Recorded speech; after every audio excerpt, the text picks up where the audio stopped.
Welcome back, everybody. I hope you all had a very Merry Christmas. And if you didn't, then I'm proud of you and you made it through another Christmas. I know a lot of people didn't have a great Christmas season, but you made it through and we're here together on the other side. But now we're looking forward, right? We're looking toward New Year and 2024.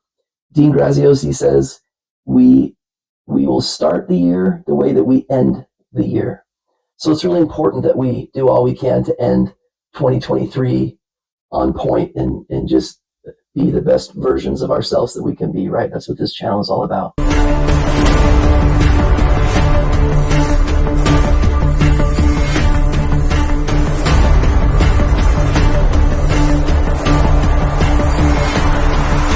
Happy Wednesday, everybody. We're going to cover regular goals. So you've probably all by now heard of SMART goals. SMART is an acronym. It's for specific, measurable, attainable, realistic, and timely. So let's go through each one of those. So specific, we're going through SMART goals. Specific, make your goals as specific as you can and challenge yourself. Don't just, I want to be a millionaire this year, something like that. I want to win the lottery. Be specific. I want to hit this goal. Like one of my goals this year is to make it to a weekend retreat that I've been invited to for many years. It doesn't come up till August, but I'm making my plans early and being very specific, and it gives me confidence right now to be prepared for 8-9 months down the road. Measurable, the M. We want our goals to be measurable. We want to have a barometer for success. We want to either have a comparison or something that we can do so that we can measure our progress. Because some days are hard and life happens, and we want to make sure that we're still on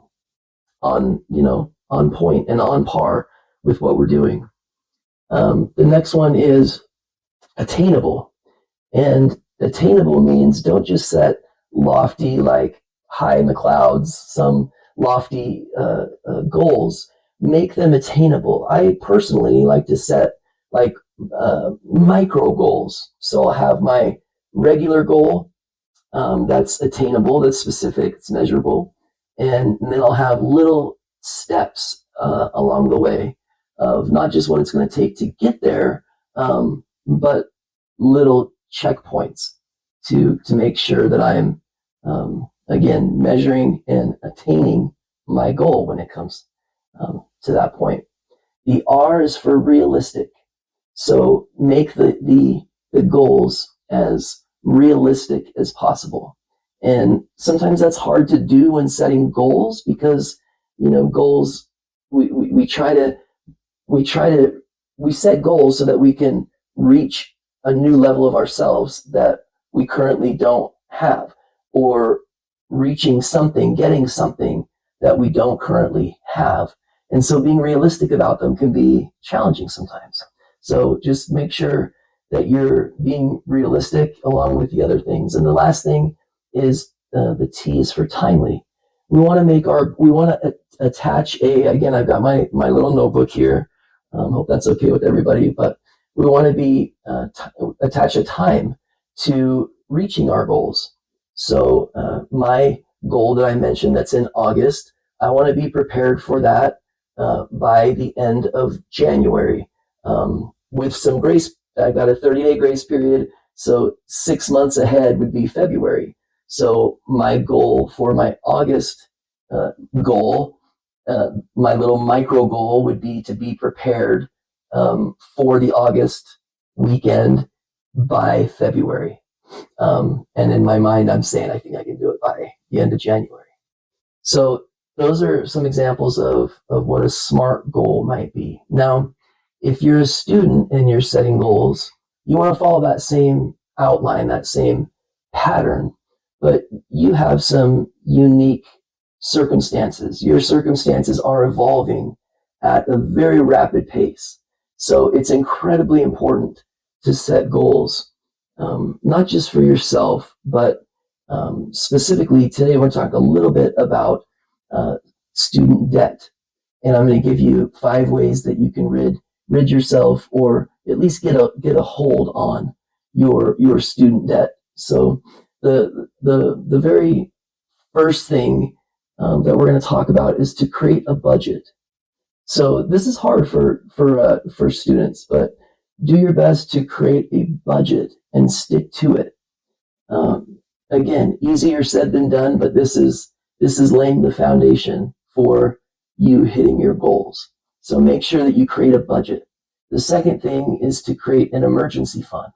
So you want to have 3 to 6 months worth of expenses set aside so that you can fall back on something, because life happens. We all know that. Life's happened to me recently and somebody that I really love and care about. And it wasn't planned. It didn't get in the way of any of my goals. It didn't disrupt any of my goals. But the point is that life happens. And so having an emergency fund, obviously is a financial guy too, that's incredibly important. So the third thing is to explore repayment options with the company that's servicing your loan, or in other words, the company that's sending you bills for the loan.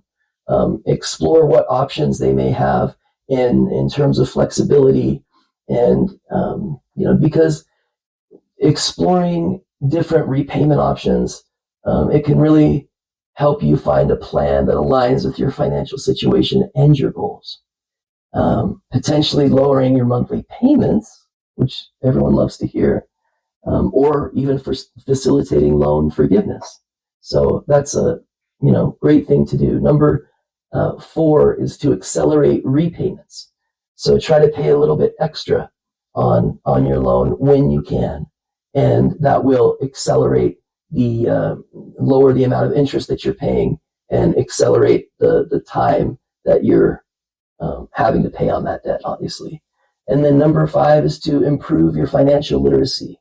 And as a financial guy, a lot of these things, students, you're not too young to have if you're college age or above, you're not too young to have a financial person.